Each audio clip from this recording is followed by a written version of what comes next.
নমস্কার, আমি পৌলম অধিকারী। আমি ইউনিভার্সিটি বিটি অ্যান্ড ইভিনিং কলেজের 2024-2026 সেশনের প্রথম সেমিস্টারের ছাত্রী। আমি ধন্যবাদ জানাই ডক্টর অনিরুদ্ধ বর্মন স্যারকে আমায় সুন্দর সুযোগ করে দেওয়ার জন্য। আমার রোল নং 32। আমার টপিকটি হলো পঠনের বৈশিষ্ট্য, অর্থাৎ ক্যারেক্টারিস্টিক্স অফ রিডিং। পঠন। শিশু যখন পড়তে শেখে সে তখন সরবে বানান করে পড়ে এবং শব্দটিকে ভেঙে ভেঙে উচ্চারণ করে পাঠ্যবস্তুর অর্থ বোঝার চেষ্টা করে। ভাষার লিখিত রূপটি উপলব্ধি করে তার অর্থ বুঝতে পারাই হলো পঠনের উদ্দেশ্য। শিক্ষাবিদ মাইকেল ওয়েস্ট পঠন সম্পর্কে বলেছেন, reading is the process of sight sound sense, অর্থাৎ পঠন হলো ধ্বনি ও দৃশ্যের সঙ্গে অর্থ উপলব্ধির এক মিলিত প্রক্রিয়া। মোটামুটিভাবে পঠন সম্পর্কিত দুটি ধারণা পেতে পারে। প্রথমত, পঠন একটি অনুবাদমূলক প্রক্রিয়া, অর্থাৎ ডিকোডিং প্রসেস। যেমন লেখক অর্থাৎ এনকোডার থেকে বিষয় অর্থাৎ মেসেজ থেকে পাঠক অর্থাৎ ডিকোডার। লেখক একটি বিষয় লিখলেন, পাঠক সেটি মনে মনে অনুবাদ করে উপলব্ধি করলেন। অর্থাৎ বিষয়বস্তুটি না বুঝলে পাঠকের কিছুই পাওয়া হলো না। পঠন একটি যথেষ্ট সক্রিয় প্রক্রিয়া। মানসিক শক্তির দ্বারা কোনো পাঠক কোনো বিষয়বস্তুকে বোঝার ক্ষমতা অর্জন করেন।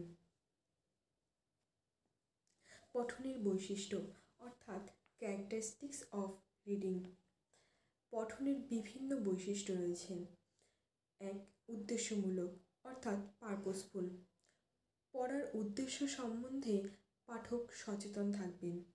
প্রথমত, আনন্দ লাভের জন্য, দ্বিতীয়ত তথ্য সংগ্রহের জন্য এবং তৃতীয়ত জ্ঞান অর্জনের জন্য।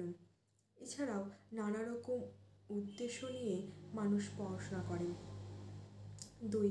নির্বাচনমূলক, অর্থাৎ সিলেক্টিভ। পাঠক নিজের পছন্দ অনুযায়ী নির্বাচন করে ও তাই পড়ে। পছন্দের বিষয় নিয়ে পড়তে পড়তে সে অনেক দূর এগিয়ে যায়। এতে ওই বিষয় সম্বন্ধে তার ধারণা বাড়ে ও ব্যক্তিগতভাবে সে সমৃদ্ধ হয়। 3. গতির তারতম্য, অর্থাৎ স্পিড ভ্যারাইটি। কোনো প্রবন্ধের বিষয় অধিগত করতে হলে ধীরে ধীরে পড়তে হয়। গল্প পড়ার সময় পড়ার গতিবৃদ্ধি কিংবা খবরের কাগজ পড়ার সময় শুধু চোখ বুলিয়ে নেওয়া, এটি সম্পূর্ণভাবে পাঠকের উপর নির্ভর করে। 4. নীরব পাঠ, অর্থাৎ সাইলেন্ট রিডিং। কোনো ক্ষেত্রে সরব পাঠের প্রয়োজনীয়তা থাকলেও সাধারণত নীরব পাঠই বেশি ব্যবহৃত হয়। 5. অর্থাৎ বিষয় নির্ভর, অর্থাৎ টেক্সট বেসড। সাধারণত পঠন বিষয় নির্ভরই হয়। বিশেষ প্রয়োজনে অনুবাদ অর্থাৎ ডিকোডিং ব্যবহৃত হয়। 6. জটিল জ্ঞানমূলক দক্ষতা, কমপ্লেক্স কগনিটিভ স্কিল। প্রকৃতপক্ষে এটি একটি জটিল জ্ঞানমূলক কর্ম। পাঠকরা অনুবাদ প্রভৃতির মাধ্যমে বিষয়কে অনুধাবন করতে পারেন। 7. অর্থাৎ বোধগম্যমূলক, কম্প্রিহেন্সিভ। এটি জটিল বোধগম্যমূলক বিষয়। কোনো লেখক তার চিন্তাধারা বা বক্তব্য লেখার মধ্য দিয়ে প্রকাশ করেন এবং সেই লেখা পড়ে বুঝতে হলে অবশ্যই বুদ্ধি প্রয়োজন। 8. অর্থাৎ তথ্যের সংকলন, অর্থাৎ ডাটা কম্পিলেশন। পঠন হলো টুকরো টুকরো তথ্যের সমন্বয়। পঠনের সময় আমাদের চোখ শব্দগুলোর উপর পড়ে ও সেগুলির অর্থ উপলব্ধি করেন। 9. মিথস্ক্রিয়া পদ্ধতি, অর্থাৎ ইন্টারেক্টিভ প্রসেস।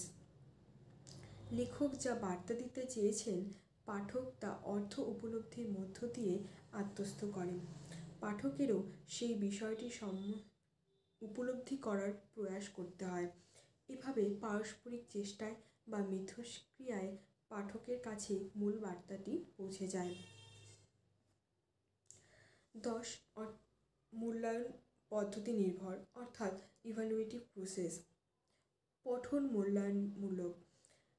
যে বিষয়টি পাঠের জন্য গৃহীত হয়েছে সেটি আবার পড়ব কি না, লেখকের বক্তব্যের সঙ্গে পাঠকের সমর্থন আছে কি না, অন্য বিষয়ের সঙ্গে তার সঙ্গতি আছে কি না ইত্যাদি নানা প্রশ্ন পরবর্তী পঠন প্রসঙ্গে দেখা দিতে পারে।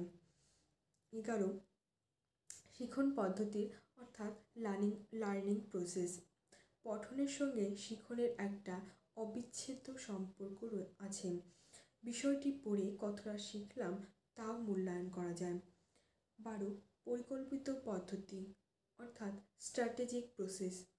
পঠন একটি সুপরিকল্পিত পদ্ধতি। সার্থক ও বোধগম্য পঠনের জন্য কিছু দক্ষতা ও পঠন পদ্ধতির প্রয়োজন। বিষয়টিকে বোধগম্য করার জন্য পাঠককে বিষয়ের অর্থ অনুমান করতে হয়, মূল অর্থ নির্বাচন করতে হয়, স্তরের মধ্য দিয়ে মূল অর্থে পৌঁছতে হয়। 13 নমনীয় পদ্ধতি অর্থাৎ ফ্লেক্সিবল প্রসেস। বিষয়বস্তু বোধগম্য করার যে কোনো পদ্ধতি অবলম্বন করে পাঠক মূল অর্থ অধিগত করতে পারে। 14 দ্রুত ও উপযুক্ত পদ্ধতি অর্থাৎ র্যাপিড অ্যান্ড এফিশিয়েন্ট মেথড। পঠনের সঙ্গে সঙ্গে শব্দার্থের পরিচিতি, অর্থগঠন, বিষয়বোধ ও সঙ্গে সঙ্গে সমালোচনামূলক মূল্যায়নও ঘটে যায়। 15 ভাষিক পদ্ধতি সর্বশেষ পদ্ধতি অর্থাৎ লিঙ্গুইস্টিক প্রসেস। পঠনের সঙ্গে সঙ্গেই ভাষার রূপতাত্ত্বিক, বাগর্থগত ও ধ্বনিগত ধারণা হয়, অর্থাৎ পঠনের মধ্য দিয়ে বিষয়টির পরিপূর্ণ ভাষিক বৈশিষ্ট্যের পরিচয় পাই। পরিশেষে বলতে পারি, শিখনের নানা মাধ্যম থাকলেও পঠন মাধ্যম সবচাইতে কার্যকরী ভূমিকা পালন করে। জীবনের বেশিরভাগ শিখন পঠনের মাধ্যমেই সম্পন্ন হয়। সেজন্যই শৈশব থেকে শিক্ষার্থীদের পঠনের অভ্যাস গড়ে তুলতে হয়। সঠিক পঠন পদ্ধতি আয়ত্ত করলে অতি কম সময়ে অনেক বিষয়বস্তু আত্মস্থ করা সম্ভব। নমস্কার।